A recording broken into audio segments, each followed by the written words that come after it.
Bai, Xenpelas Famatoren iloba, hiri batean jaiotakoa, Errenteri jaiotakoa, eta fabrikan lan egindakoa, ez?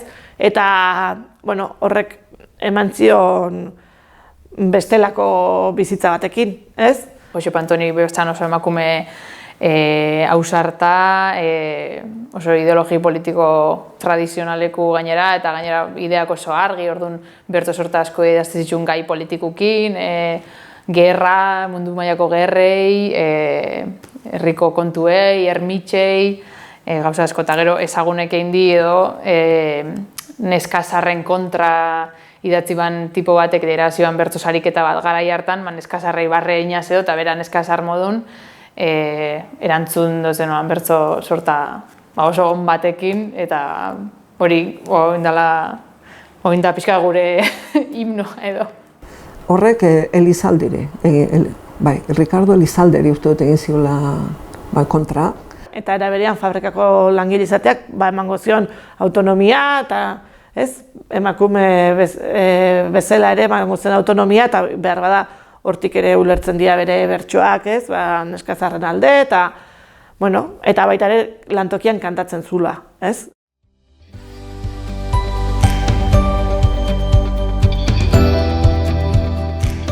Joxepa Matea Zubeldia, Hernanin jaiotakoa, 1877an.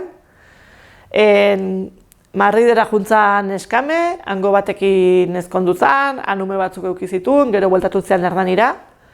Etxean beti euskara egin zien seme-alabei, eta gero denda bat irekizun, bere senarrak oso osasun txarra zeukan, lanean gaixotu zelako tola, eta honek denda irekizun, eta denda berak eramatezun aurrera, eta etxeko balkoitik kantatzen omentzun herriko beste bertsolari batekin, ura pasatzen zanean etxe azpitik, bertsotan egiten omentzuten elkarri. Eskolatua zen, bazekien idazten eta izugarri gustatzen omen zitzaion poesiak eta kantuak idaztea, eta kuadernoak eta omen zituen berak egindakoak, bikainak, letra honaz eta bikainaz. Eta bertsolariaz. Aipatuko nituzke, hori, Joxepa Matea Zubeldia jarretako bertso jarrik, ez? Hori bazekiten herrian bazuela baztangai jarretako bertsoak, hori bazekiten, baina izena entzun inork esaten. Eta hartu nunean, eta ikusi nunean emakume bat zala egilea, kriston sorpresa hartu nuen. Kontatzen den estena, erresistentzia borroka bat da, emakumeek aurrera emandakoa, gaina esaten dena, etxean bazkaria prestatu gabe utzita, ez? Atera dia kalera, ez? Eta hoi da, nola emakumeek egindakoa. Eta berak, mahaira igota bertsotan kantatu zuen, baztanga epidemia horren inguruan gertatutakoa. Bazkal ostean, auki bat jarri omentzut mahaiaren gainean, ara igo, eta han kantatu zituen bertso horiek, ezta? Joxepa Matea hil zanean bere alabek, hainbesteko lotxakin bizituten bere ama bertsolaria izatea, eta bere ama estena hori ere kontatzen omentzuten, gogoratzen zen lotxa gure ama tilotxetan igo eta hori kantatu zunekoa, ez? Ama hil zanean errez zituzten bere kuaderno guztiak. Alabak,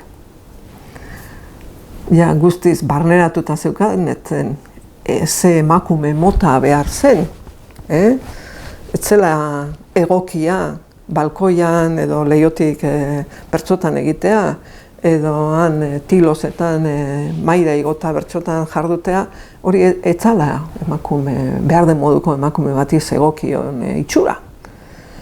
Eta Matea Josepak idatzitako kuaderno guztiak, alabak lotsatu egiten zirelako, segurutik damututa egongo lirateke gaur egun, baina bere garaiko neskak ziren egin zituzten kuadernoak.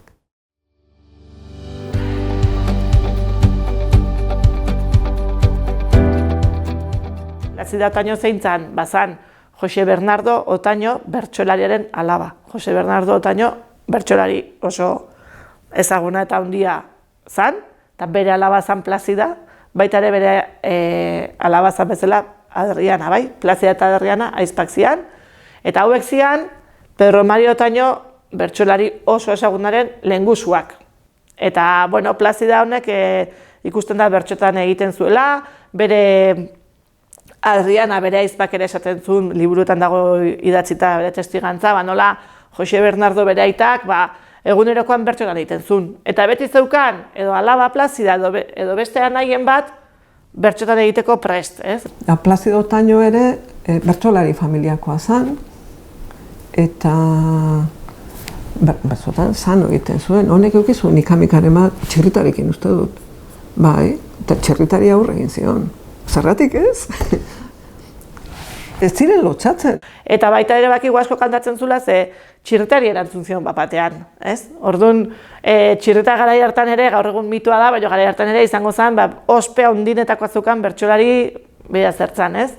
Eta ikusten denez, Plazida lanean zebilen, soroan, eta txirrita juntzan, Jose Bernardoren gana, Plazidaren aitaren gana, lagunazkialako, bisitan edo, ez? Bai, Hernanitik zizurkilera. Eta etxera bidean zijoala Plazida ikusi zuen, eta orduan txirritak botazion berso pikante bat, esan ez, erropa gutxikin zabiltza, eta ez, hola neguan gaude, eta zuia erropa gutxikin, udara iristen zarean nola ebiliko zea, ez? Oso sexuali lotutako bertso bat. Eta Plazidak erantzun intzion zapla, ez?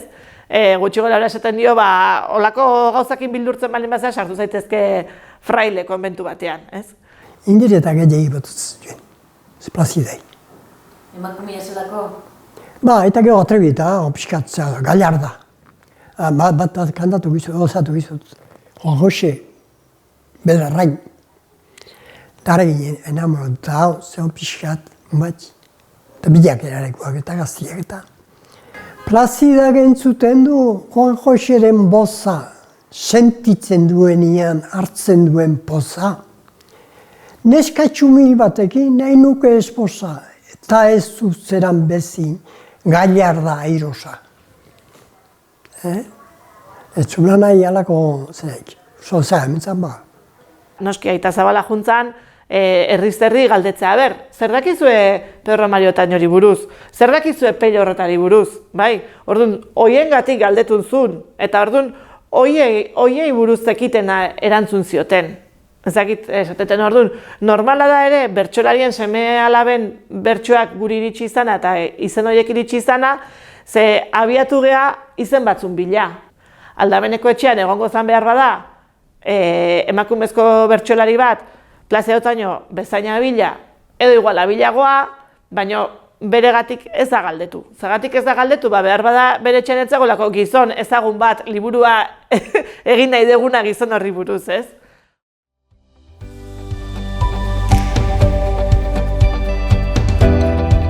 Pello Hortaren arreba bazan bertsolaria, eta gero besteak zian Jose Painaxi Elizegi, 1874an jaioa, eta Mikaela Elizegi, 1879an jaioa. Hemen marraztu dugu ze errota baten bueltan, bere alabak. Horiek etxean bertsoa biziko zuten, naturaltasun osoz.